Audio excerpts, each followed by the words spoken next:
magnífico imperio inca representa uno de los legados culturales más significativos de toda América.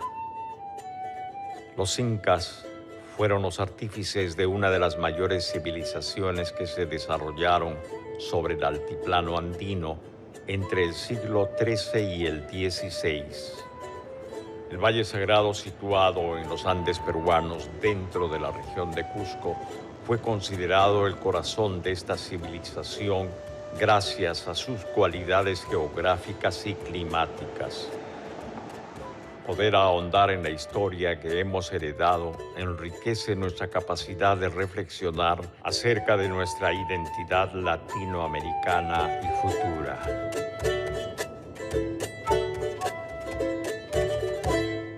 Y cuando uno conoce el Valle Sagrado y pregunta ¿y por qué?, ¿no? Y muchas veces se ha explicado por el valle mismo, las bondades de su tierra, la producción de este maíz gigante blanco, fundamentalmente. Pero no solamente era eso, sino que se tenía muchas evidencias arqueológicas en todo lo que corresponde al Valle Sagrado. Cuando nosotros llegamos con el equipo, empezamos a replantear y estudiar sobre todo el espacio noreste y sureste de la ciudadela. Y en este caso, por ejemplo, empezamos a recuperar valiosísima información porque habían espacios que habían sido trabajados por muchos años, pero en áreas bien pequeñas, es decir, unidades de 1 metro por 1 metro, 2 metros por 2 metros, y por lo tanto había mucha evidencia en recintos, en espacios abiertos. Cambiamos la metodología de la investigación y pasamos a hacer una excavación en área, es decir, recintos completos, áreas abiertas completas. Y eso a nosotros nos proporcionó abundante información. Empezamos a tener información correspondiente al patrón constructivo de Machu Picchu. Empezamos a encontrar procesos constructivos, ¿no? Porque no solamente se trata de una época. Y en ese marco, a partir del 2001 hasta el 2005, se encontró abundante información y esta información se expresa en arquitectura, se expresa en metales, se expresa en textiles, se expresa en mucho del conocimiento de la tecnología constructiva de Machu Picchu.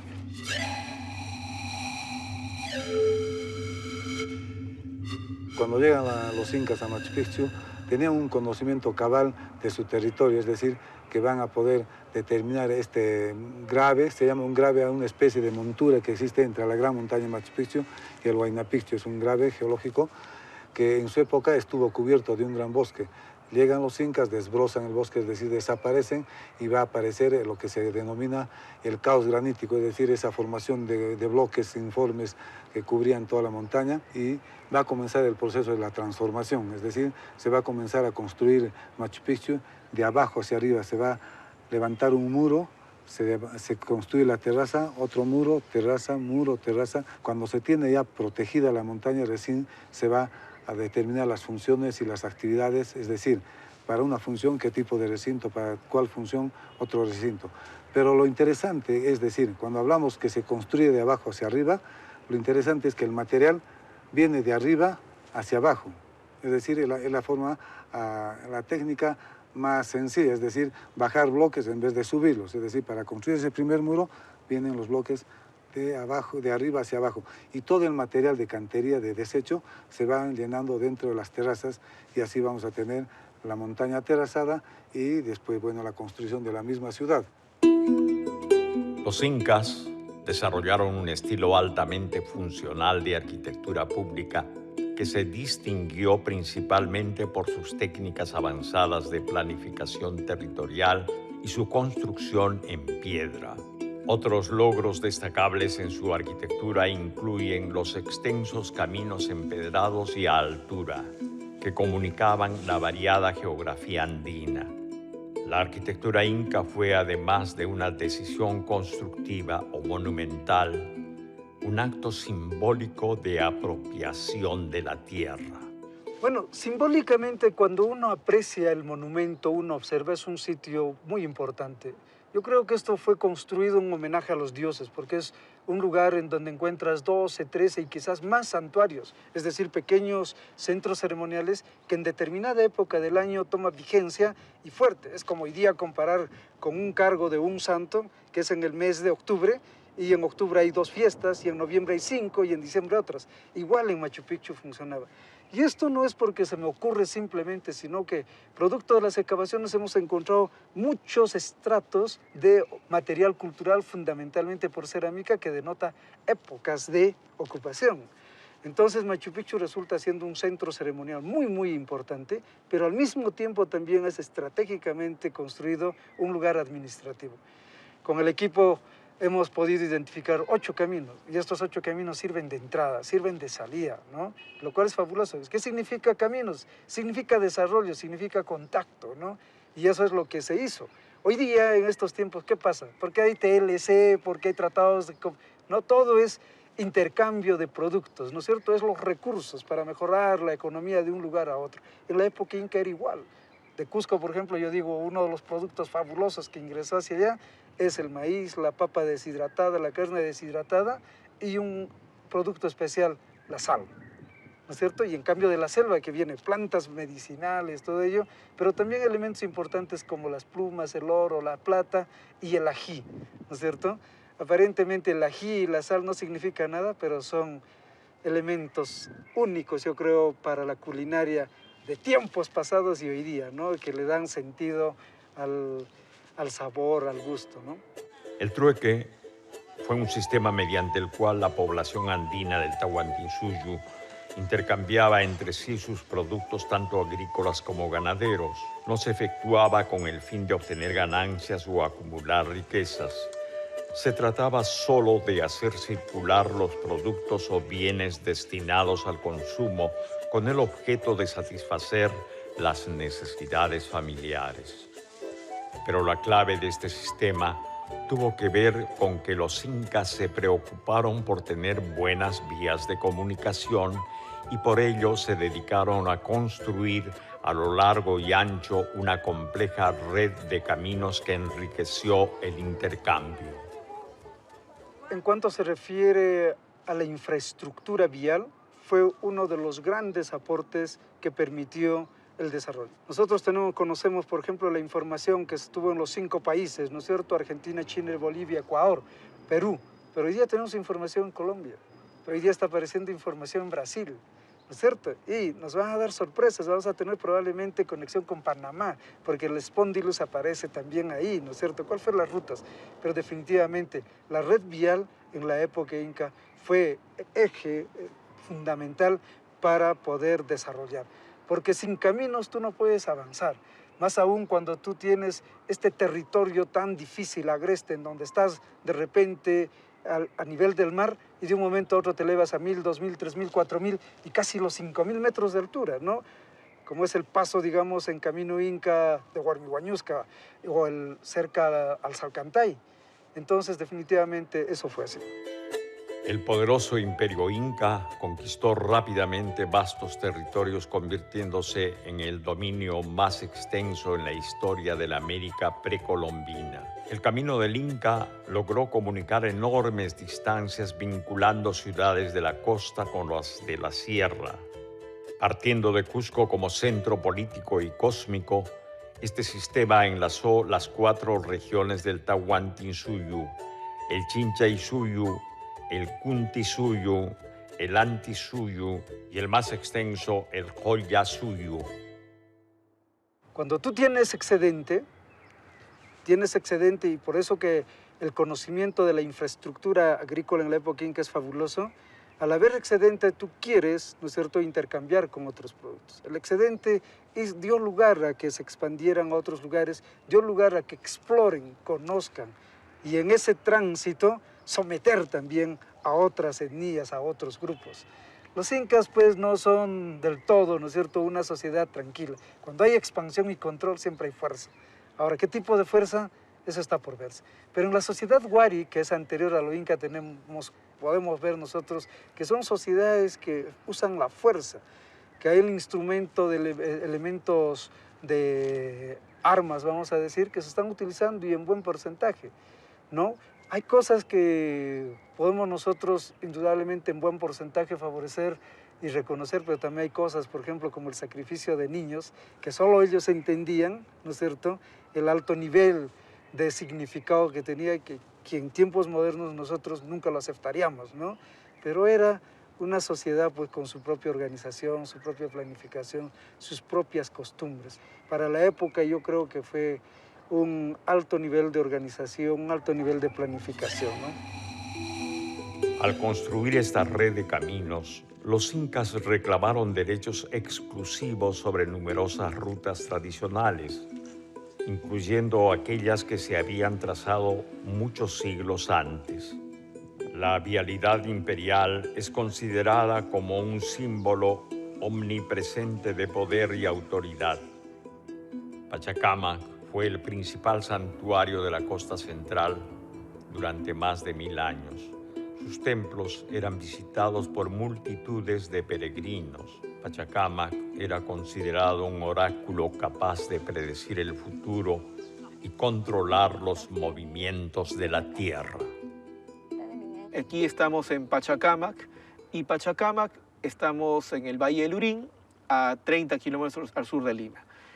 Pachacamac parece que inicia este prestigio que tiene lugar como sitio sagrado durante la cultura Lima, es decir, entre los años 200 al 550 después de Cristo. Pachacamac era un paisaje desértico frente al mar y con un promontorio rocoso importante.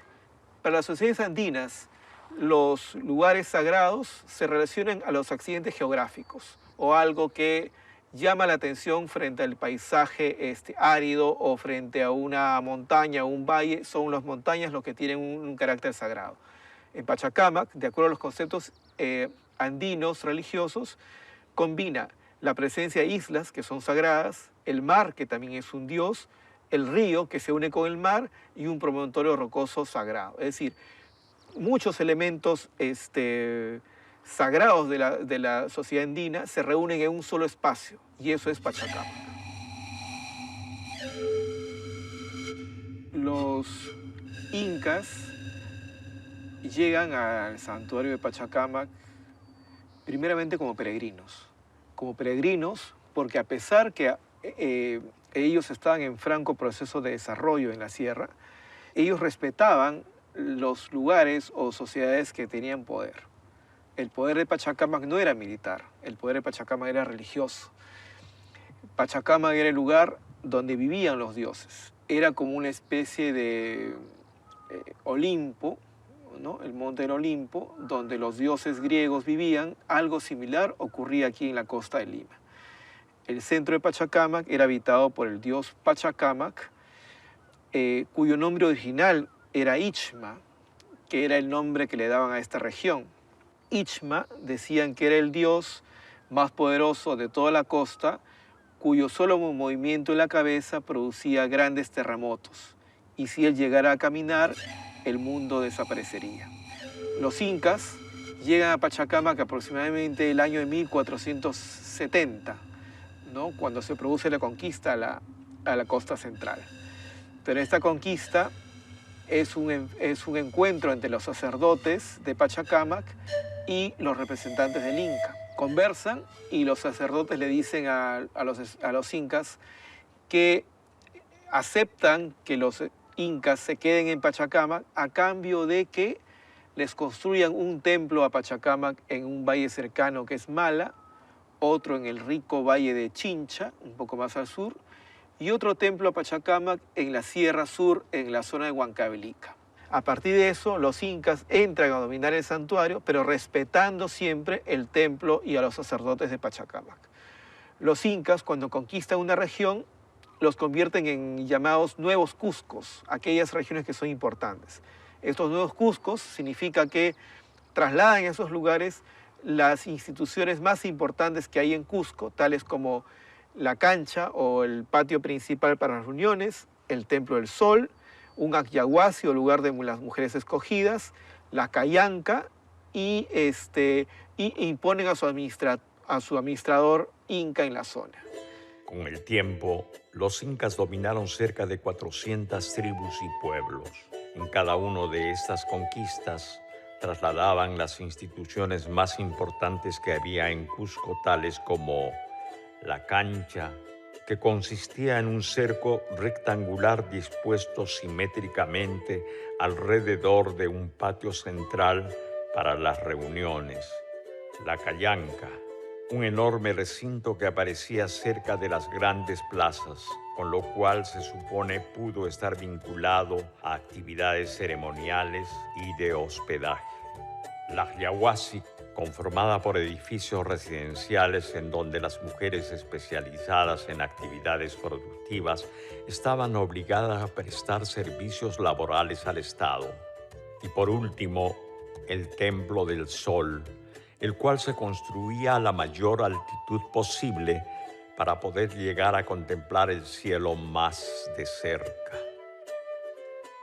El pueblo de Pisac está dividido en dos zonas. La antigua, ubicada en la parte alta, es un sitio arqueológico incaico. Y la actual, ubicada en el valle, que data de la época colonial. Este lugar es conocido por su observatorio astronómico. Sacsayhuamán es considerada una fortaleza ceremonial inca. Está ubicada a 2 kilómetros al norte de la ciudad de Cusco y es la mayor obra arquitectónica que realizaron los incas durante su apogeo. Durante la época de la conquista mostró su eficacia como fortaleza para defender la ciudad. Sacsayhuamán en la época inca ha sido un adoratorio, un lugar muy sagrado. Es por ello que durante los trabajos de investigación que empezaron en 1934 se llegaron a ubicar objetos netamente ceremoniales. En las últimas investigaciones que se desarrollaron en el año 2010 igualmente tuvieron como resultado, como producto, la evidencia de mucho material cultural relacionado a los rituales y al aspecto religioso andino, ¿no? El periodo inca fue demasiado corto, sobre todo en el momento de la expansión. Se presume que Pachacútec asume el incanato, el gobierno en 1434-38 aproximadamente, y los españoles llegan en 1532-33. Entonces, en menos de 100 años se hicieron todo este tipo de trabajo, ¿no? Como Pachacamac, por ejemplo, que fue realizado también en el periodo de Pachacútec. Lo interesante fue que los incas lo que hicieron era traer a los especialistas de todos los lados del Tahuantinsuyo para construir acá en Cusco. Por ejemplo, ¿no? El trabajo en material lítico, el trabajo de la cantería inca, por decirlo así, ha sido realizado por personas que vinieron del Collasuyo, específicamente del sector de Puno y Bolivia, que eran los especialistas en trabajar la piedra. Se tiene algún tipo de llaves que unen las piedras en la parte interior, en el trasmuro, en el núcleo del muro, ¿no? Y esto lo hacían para que justamente se fijen las dos piedras y no existe el movimiento, ¿no? Es por ello que vamos a ver que todas las piedras no tienen ningún tipo de amalgama o algún tipo de arcilla que esté uniendo, es piedra sobre piedra. Y como todo sitio arqueológico, como todo sector urbano y religioso, era muy dinámico, entonces había cambios que se estaban haciendo permanentemente, ¿no? Según los cálculos de él, aproximadamente se demoraron unos 70 años en construir y participaron miles de personas en la construcción. Y lo que básicamente hicieron era utilizar la rampa para colocar las piedras en la parte posterior y después quitar toda la rampa, ¿no? Y aparece el muro ahí. Y para ello, para el transporte de estas rocas, utilizaron ya el concepto de la rueda, utilizaron los rollizos de los árboles, como también piedras circulares, porque todas esas piedras fueron trasladadas por arrastre.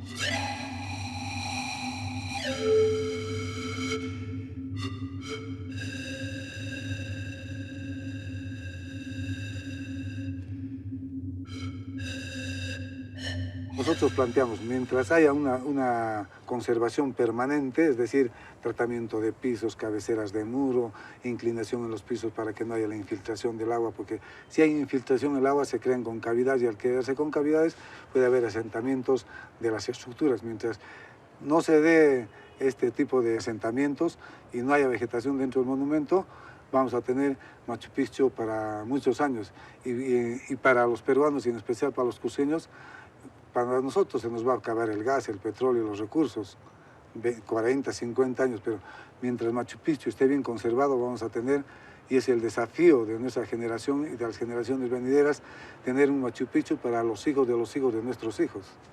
Creo que produjeron, sí, en primer lugar, pero supieron sistematizar toda la información que los ancestros les dejaron.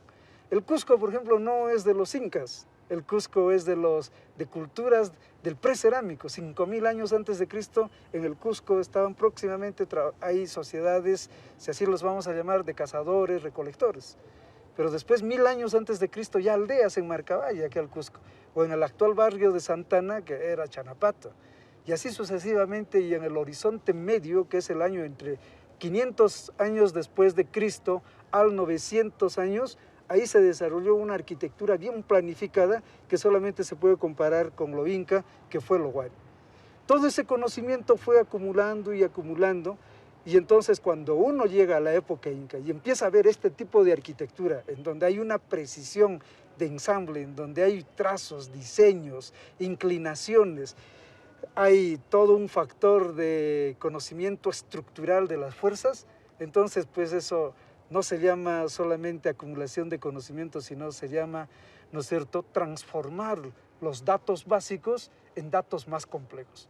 Cada tallado de piedra significa todo un alto conocimiento tecnológico, ¿no? De haber evolucionado de la percusión y la presión en la época de los cazadores y recolectores a perfeccionar un poco en esto. Hoy día la tecnología de la piedra no ha cambiado de esa época acá. Lo único que ha cambiado son los instrumentos. Hoy puedes cortar con láser, ¿no es cierto? Pero sigue siendo percusión, corte, presión y pulimento, ¿no? Entonces, que los incas conocieron, sí. Y por supuesto, el gran aporte en cuanto se refiere a la agricultura, ¿no? El conocimiento de la agricultura fue lo máximo para mí, porque conocieron no solamente aclimatar, adaptar plantas, sino que también después hacer la rotación de la tierra. Es decir, hoy ha trabajado ya 5 años este espacio maíz, tiene que descansar y otro territorio trabajar. Ese conocimiento es filosofía de la tierra. Entonces nosotros creemos de que los incas trabajaron increíblemente. El aprovechamiento, por ejemplo, de los recursos en cuanto se refiere a los camélidos. Fíjense que se aprovecha al máximo todo, ¿no? Se aprovecha la piel para abrigarse, para preparar las camas, para la arquitectura, ¿no? La fibra para los textiles, todo eso, la carne para alimentarse, la grasa para iluminar, para preparar, para que la madera trabaje bien, se conserve, los huesos para los instrumentos, o sea, cada elemento tan bien utilizado, pues es súper conocimiento, ¿no? Yo personalmente creo que los incas heredaron a los peruanos, a América y al mundo un alto nivel de conocimiento. Las señales de esta deslumbrante cultura aún siguen vivas en el legado político, social y cultural que hemos heredado. Nuestra agricultura, nuestras vestimentas, cerámicas y caminos están enraizados en el origen incaico.